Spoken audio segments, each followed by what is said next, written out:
Nah ini sekarang lebih ke motivasi nih tadi. Gimana cara memotivasi diri atau ngelawan rasa males ketika lagi nge-mall, terus waktu sholat jadi suka males nyari musola atau diantar-antar, atau lagi rapat, aduh kagok nih jadi nunda-nunda sholat. Ini gimana cara memotivasi dirinya nih? Almar'u ala dini khalilih. Seseorang itu, kata Nabi, tergantung atau sangat dipengaruhi oleh siapa yang jadi temannya. Jadi kalau temennya orang yang seneng sholat duha, jalan kemana aja waktunya duha, berhenti dulu, gue pengen sholat duha gitu, itu ke bawah, akhirnya jadi habit. Kalau temennya seneng tilawah, kayak aku jalan sama Buni ya, Buni itu kalau jalan di pesawat atau di mana tuh dia tilawah terus, dan itu jadi bikin aku kayak ngerasa malu gitu kan. Oh, kok dia aja tilawah, kok saya yang katanya ustadz kok malah tidur di pesawat gitu kan. Akhirnya ya tidur. Minimal muncul rasa malu dulu, terus besok-besok kayak diperbaiki pelan-pelan gitu. Dan itu memang benar sih kata Nabi, kita tuh gampang dipengaruhi, terutama oleh orang-orang yang kita kagumi, orang-orang yang mungkin kita masih respect sama dia, atau orang yang kita dekat sama dia, itu kita bisa dipengaruhi. Kayak selera makan aja bisa dipengaruhi loh. Dulu pas aku awal-awal ke Bandung, aku nggak suka makan makanan yang ada lalap-lalapnya kayak sayur-sayuran gitu, karena orang Aceh kan makannya santan, daging gitu kan. Makan sayur mentah tuh jarang. Nah, karena di sini teman-teman rata-rata makannya kayak gitu, terus keluarga juga makannya kayak gitu, akhirnya jadi biasa aja dan bisa menikmati. Terus dulu mungkin senangnya yang santan-santan, sekarang malah nggak senang lagi yang santan-santan. Dulu senangnya yang aromanya rempah, sekarang malah kayak gitu-gitu udah jadi aduh enak ya gitu. Ini kan selera ini relatif ya, tergantung lingkungan. Nah, dalam masalah makan bisa kayak gitu, termasuk dalam masalah amal soleh.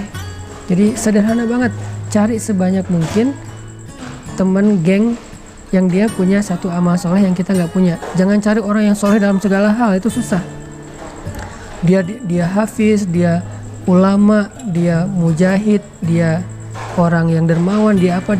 Susah nyari yang kayak gitu, karena yang kayak gitu tuh terkumpul hanya di sosok Rasulullah, sisanya di split ya, di share ke banyak orang. Ya mungkin ada yang ahli tahajud di antara kita, teman-teman geng kita, ada yang orangnya santun, itu aja yang kelebihan dia. Dia mungkin bukan ahli ibadah, walaupun gak bikin dosa, tapi dia orangnya santun gitu. Dia bukan ahli ibadah, tapi dia orangnya care, orangnya gampang tersentuh. Dia bukan ahli ibadah, tapi dia pola hidupnya sehat. Dia mungkin ahli ibadahnya bukan sholat malam, tapi cuma sekedar sholat duha. Dia tuh zikirnya bukan tilawah yang banyak berjus-jus, tapi dia kayak tangannya gini-gini terus, zikir terus. Nah, orang-orang kayak gini kalau banyak yang jadi geng kita sedikit demi sedikit akan terpengaruhi oleh pola hidup mereka, dan itu akan membentuk habit. Kalau udah jadi habit kan ya nggak jadi paksaan lagi ya, dan nggak perlu diniatin serius-serius amat. Gua mau sholat duha, nggak perlu, udah habit aja. Asal waktu jam segitu duha weh, udah jadi lancar, santai gitu. Sama kayak teman kita yang seneng baca, kita jadi ikut. Yang seneng nonton apa, kita jadi kebawa. Ya kayak aku berteman sama Enong, dulu kan aku nggak kenal skateboard, tapi karena Enong seneng main skate, akhirnya aku jadi bukan terpaksa main skate, jadi ikut seneng gitu, kayak oh seru juga ya gitu. Tapi kalau aku kenal sama siapa lagi kayak gitu, seneng nongkrong ya nongkrong. Jadi almar'u ala dini khalilih, itu benar banget, Nabi nggak mungkin salah.